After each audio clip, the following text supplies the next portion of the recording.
You are now listening to the Purple Fox Podcast.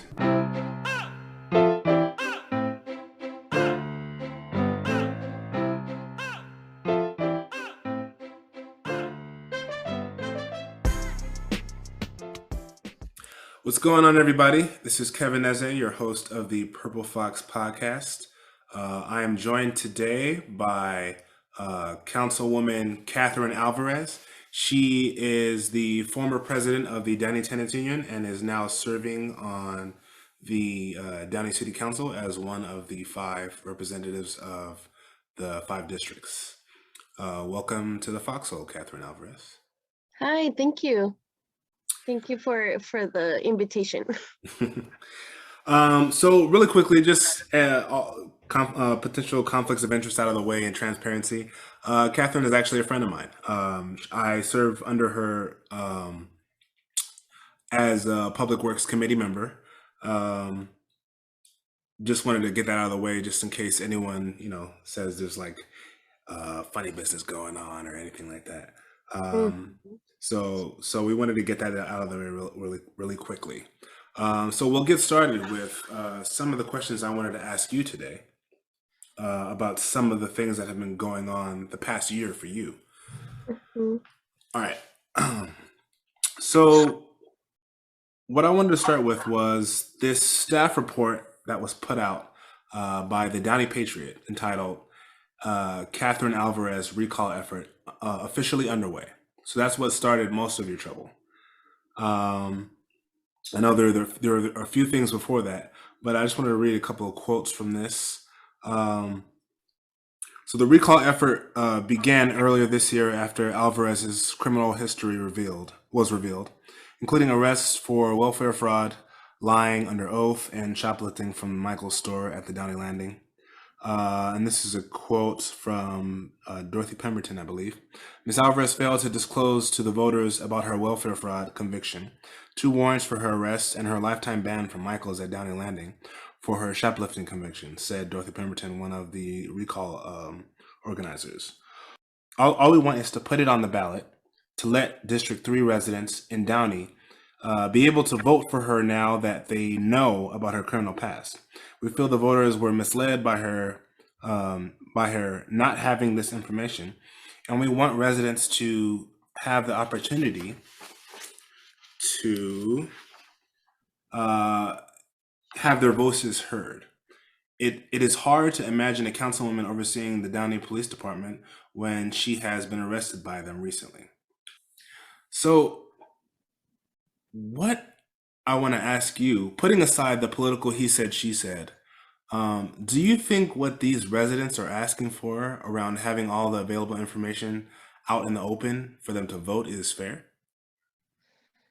No, it's not. I don't think it's fair because the community, I believe the community itself have the opportunity to do a research on the person that is going to be running for a position. Mm-hmm. So I believe there's no way that they should make the city spend money on another election. I mean, Mm-hmm. I believe it's absurd. Mm-hmm. I think that with that specific money, we can do much more things for the community than spending it for, special election. And the other thing is that if, let's say, it goes through and they go through with the re-election, special election, Right. whatever you want to call it. Mm-hmm. I think they're just saying your vote doesn't count because it was 5,000. Yeah, it was a little bit more than 5,000 community constituents that voted for me, right? So I think it's not fair. I mean, only one vote.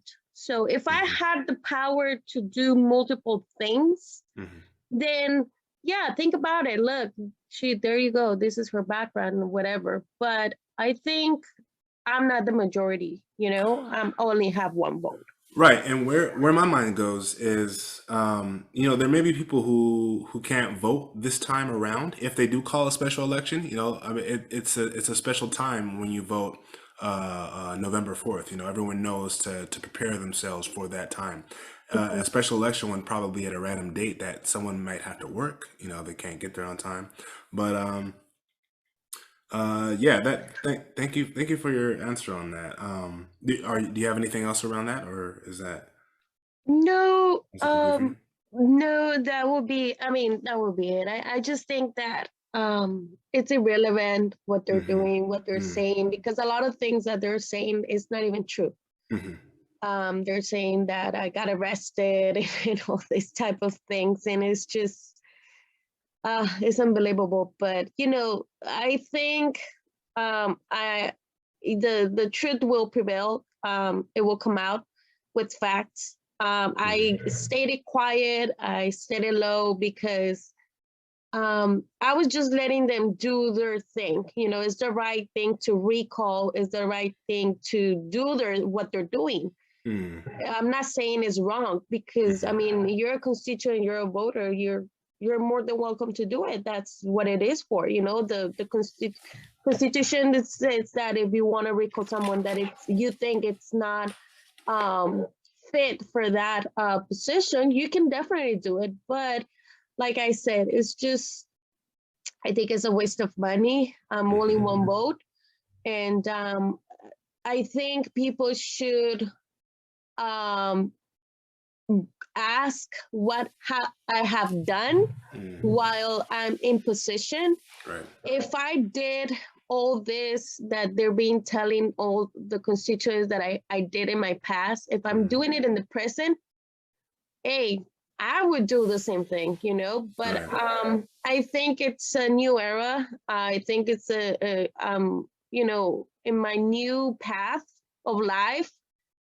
I believe I can change. I have Mm-hmm. changed.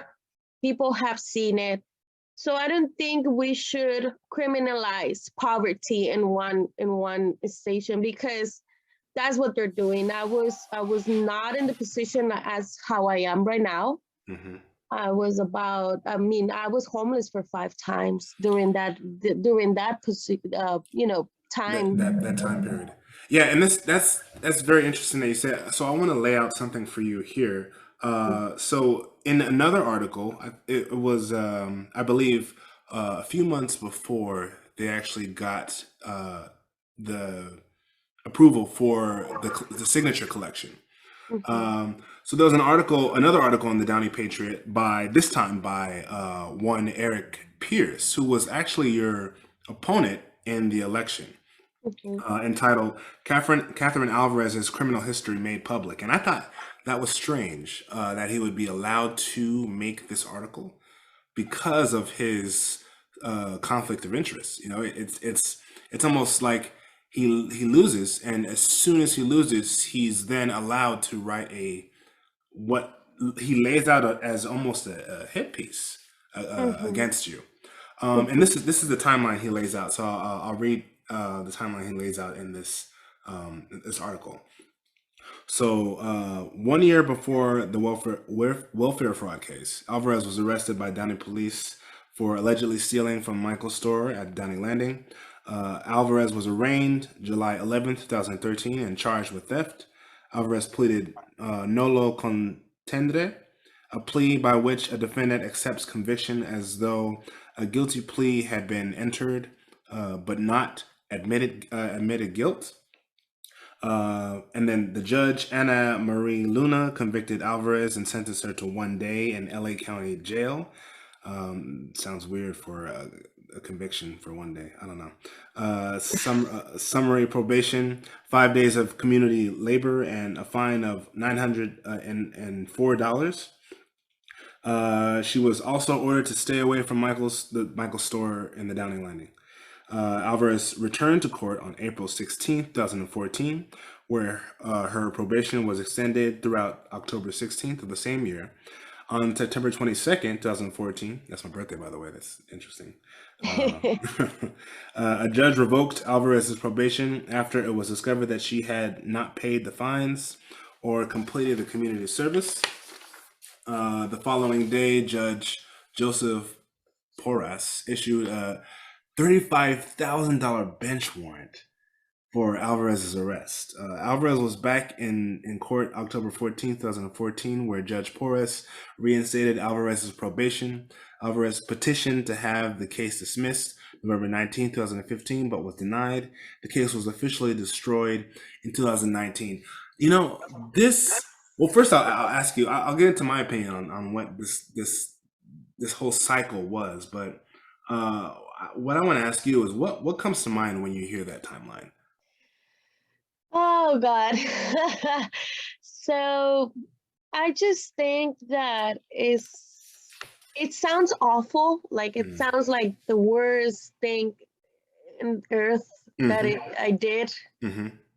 I was never in jail, first Mm-hmm. of all. Mm-hmm. Yes, I did my I I did my time of volunteering. I paid my dues. Mm-hmm. Actually, when I was trying to have all the time because I had to do community service. Mm-hmm. So my community service, I actually serve in a church, Right. right? Mm-hmm. So it's curious because all that it's being said because I failed to give proofs about my community service. Mm-hmm. Um, the I failed to give it to them because the pastor who I I I pretty much finished my community service with her, I'm sorry. She left.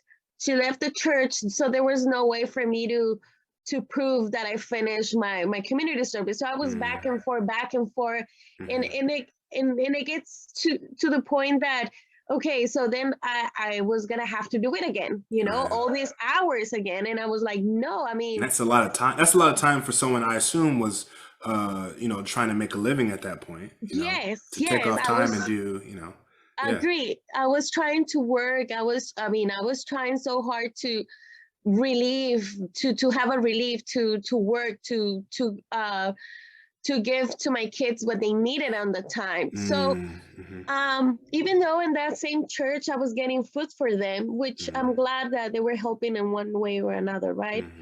Mm-hmm. But yeah, I had to go back and forth, and I did comply for what the judge asked me to do, Mm-hmm. and then my case it was dismissed and closed.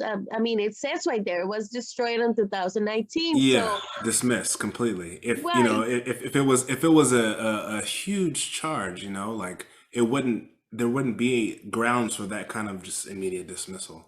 But exactly. yeah. But what this reminds me of, and I've seen it several times, and it seems like a somewhat of the callous nature of our system. Yeah, Just so uncaring and unfeeling because it's to me it's an example of the way our system digs the hole deeper for those who are already suffering. hmm, I've heard of instances where homeless individuals will get fines for leaving their property out on sidewalks. Where are they going to put it?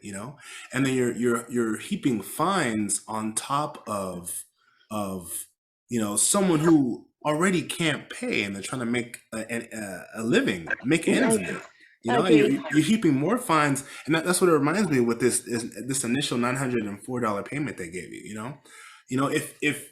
If you were trying to make ends meet, and the situation demanded that you do this thing to provide for your kids because you really want to make sure they have what they need, how is adding $900 going to help the situation, on or even this $35,000 bench warrant? In a way it makes no sense to me.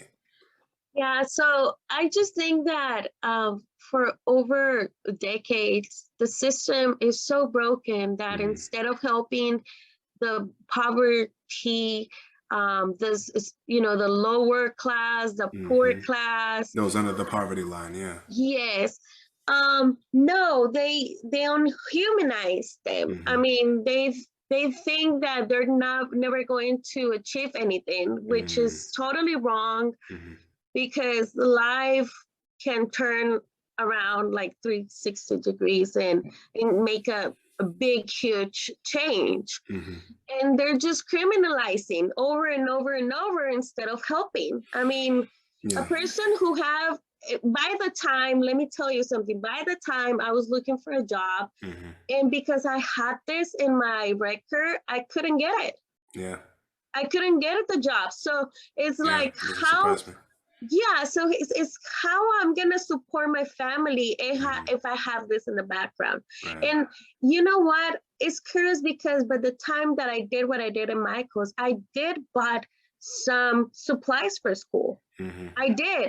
I bought like $30 value, and what I was missing, it was $20 valuable.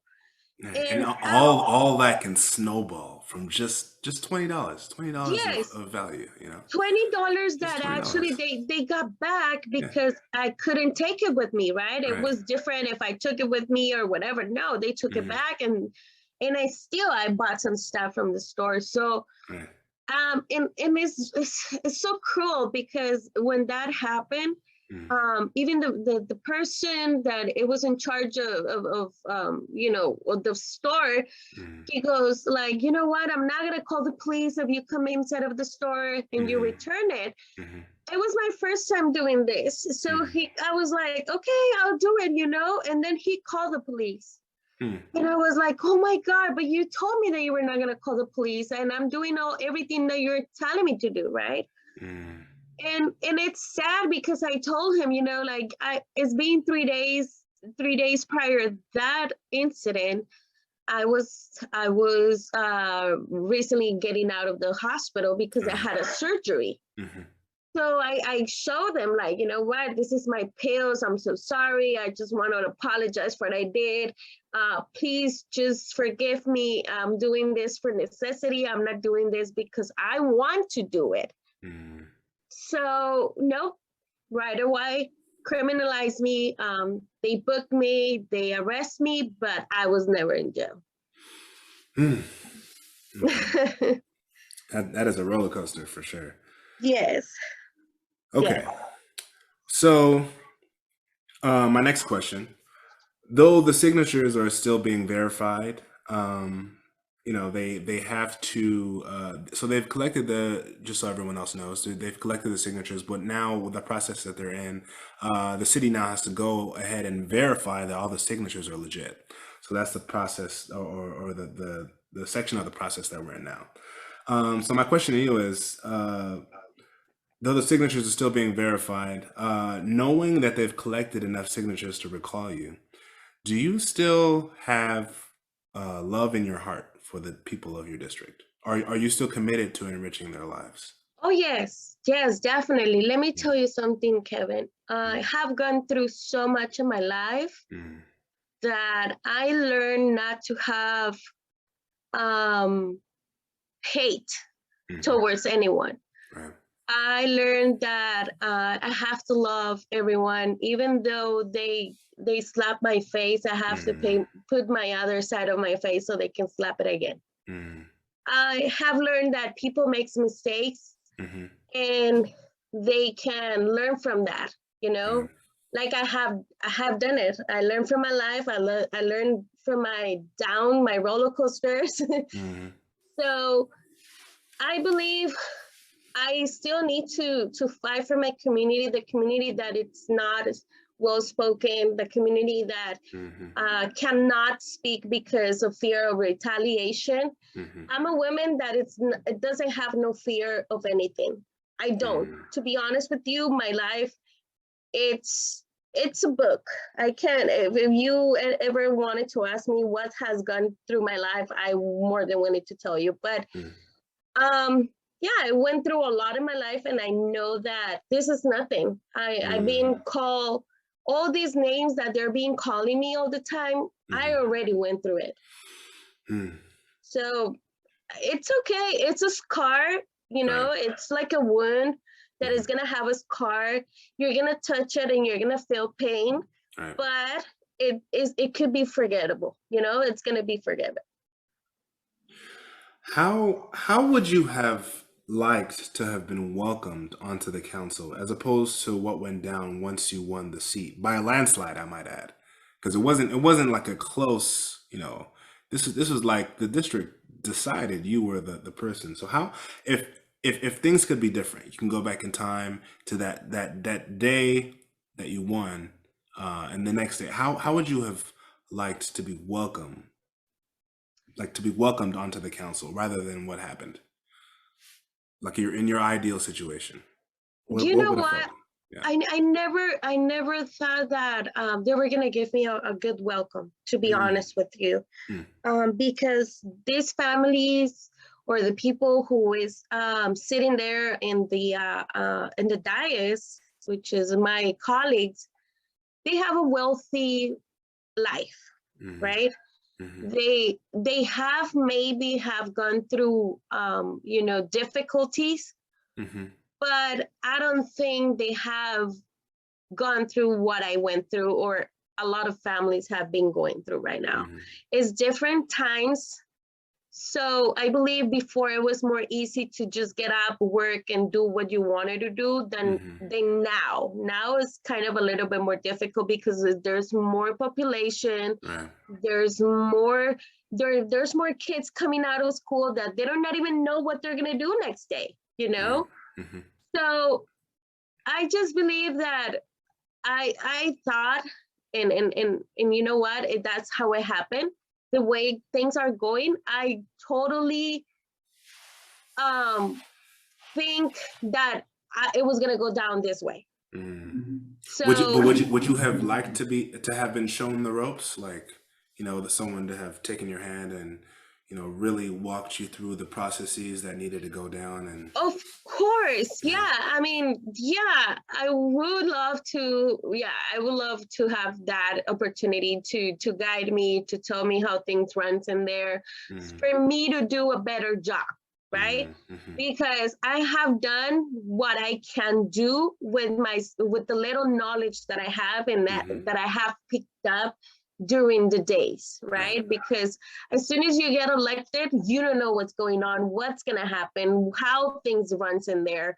You gotta learn it by yourself. right, Like there's no one is gonna hold your hand, is gonna tell you, here it is. This is how you do it. No, you just gotta jump and learn how to swim. right. Um, how have you dealt with the way you've been treated this last year? How do you stay grounded and find peace these days? Um, you know what, Kevin, I'm gonna be honest with you. It Mm, gets to the point sometimes that yes, I do get um sad. I mm, get a little bit of depressed. I think that's normal because mm, I have talked to another city council members from other cities, mm. and let me tell you, I'm not the only one. A Yeah, it's a person, tough time. It's a yes, tough time for politicians right now. yes. Yeah. So as long as you're doing the right thing, Mm, um, I have peace in my heart. Yes, I have cried because I mean, these people who's doing the RICO have triggered my family. mm. I never would have thought that they were gonna do that because I never did that to them, even though they said I did. But no. Yeah, I think that was for me witnessing that. I feel like that was the low point in all the things that were going on, because it took it outside of the realm of we're just trying to remove this person. There were people outside of it that got harmed in the process, and Yes. I think that was for me that felt like the low point. I think I was there at that council meeting, and that nothing about that felt good. Yeah, Mm-hmm. yeah. Mm-hmm. Yeah, and I really commend your son for coming and speaking that day that he did, because yeah, Yeah. I never thought that he was gonna do that, to be yeah, honest with you, because I cannot have a close relationship right now with him. I cannot mm, talk to him because there's a restraining order between him and I. I didn't mm, request it. He didn't request it. It was by the judge yeah, that we have to follow orders. So yeah, for him to have the guts and go and speak on his own, that mm, says a lot. yeah, yeah, yeah. Um, what lessons have you learned about local government from these experiences? Oh God. politics is just another world. Uh-huh. I never thought it was gonna get this dirty. Mm-hmm. Because I just cannot believe how they can use your image to damage it, to damage your family, Right. to damage your friends, your surroundings. It's just awful. I never thought it was gonna be like this. And Human so when nature at its finest. yes, so I was like, you know what? Sometimes I think myself, I was like, oh my God, if God went through this, Yeah. what else do I have to expect? Yeah. You know, because I always bring that to my mind. Jesus went through so much pain. People were yelling at him, people were calling him names. He was falling and he was standing up by himself. Nobody will help him. That's how we feel sometimes. Right. You know, like I'm just getting aggravated because I'm trying to do the right thing for my community that really needs help. Right. It's That's so interesting. You know, I think about that often because I think about it often, and he, in a way, he was a radical. You know, yes, he's. I mean, those times were somewhat unforgiving. You know, but I think he would have been considered a radical, like someone on the far left at that time. And in a mm-hmm. way, he was in effect crucified by the conservative establishment of that time. You know. Correct. And if Yeah. you look at it, at the story of the history, is that the conservative was the church. It was the church, it was by the church, and it was by the community who had money in that time. It was Specifically the Pharisees that you know wanted him to stop the dialogue he was preaching. You know, so they exactly. And he was teamed up saying, with the Roman Catholic or the Roman Empire. yeah. So, and if we remember this, that they chose him to be crucified instead of a person who actually was a theft. Remember? Yeah. So they put all the effort and energy on someone that didn't deserve it by the time, you know, by them, by how they run their laws.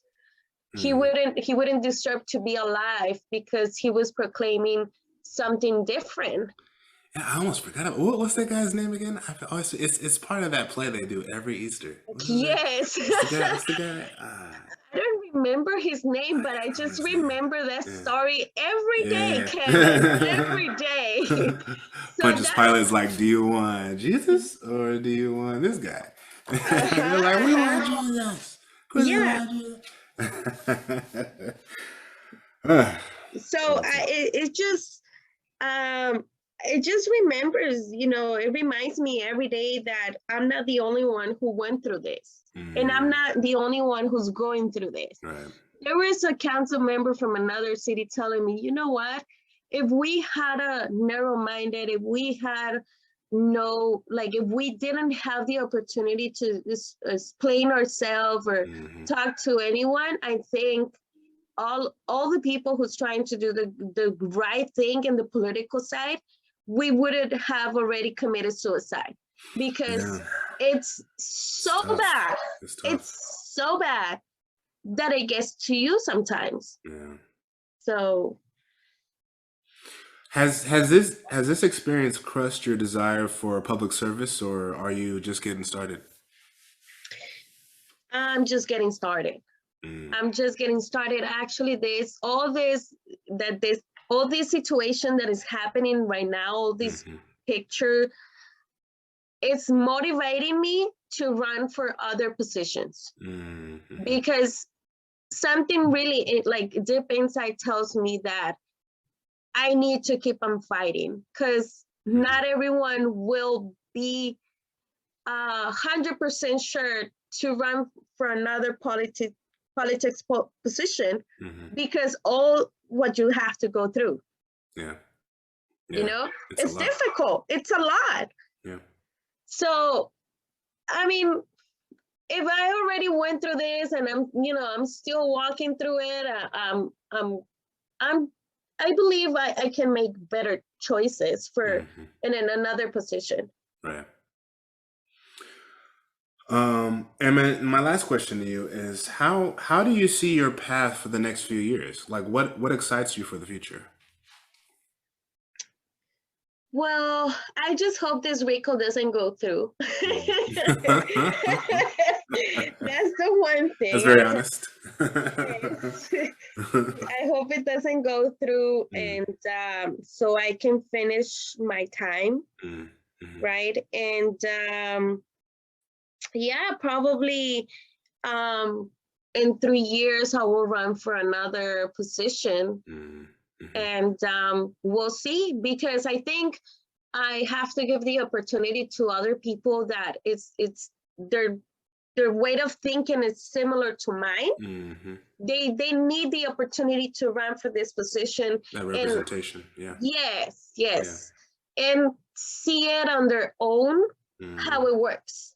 What's Be, possible, what to reach yes, for, you know? yes, Yeah. because it's really different for me to tell you this is what's going on instead of you living it, Mm, going through it. And then people will understand that it's not that easy as how it's being told out there, yeah, so it is what it is. yeah. Well, Catherine, thank you for coming on. You, I've had the privilege of knowing you and seeing what you've gone through the past year, and I will say, from my part, you are the very example of what it looks like when someone comes from a hard situation, dire straits, and then tries to get their life around and reaches for something more. And the way you've been come after, it just reminds me of how our society wants people to leave those situations where they feel like they're just sucking up all the taxes and the money and the welfare. But then when someone actually does and starts fighting for those people who want to get out of that place, you know they try to tear them down in this way. Mhm. It's almost tragic the way human beings do that to each other, instead of building together. This person found a seat on the council. uh, you have a different perspective. She has a different perspective. Why don't you come together, show her the ropes so that she can piece in a little bit of what she's doing, and you can let her know exactly what a little bit of what you've been doing so that you can build something together. It just, it makes no sense to me that what has gone down the past year has been left to stand. And I thank you for coming on to shed some clarity on it. Thank you, Kevin, for bringing this story up here. I think there's more to say. It's just that we need more time for that. Right, right. Yeah, but Yeah. I'm thankful that I'm surrounded by a beautiful community, beautiful people Mm, who tells me keep on going. Don't hesitate to contact me. I'm here for you, even though there's another, you know, minority that is it's pretty much flashing my name, like. mm, yeah. But it's okay. I always said that, hey, once the past, it's in the past, you gotta build the future, and that's what I'm doing. Right, So let's keep on forward. right. Thank you. Thank you once again.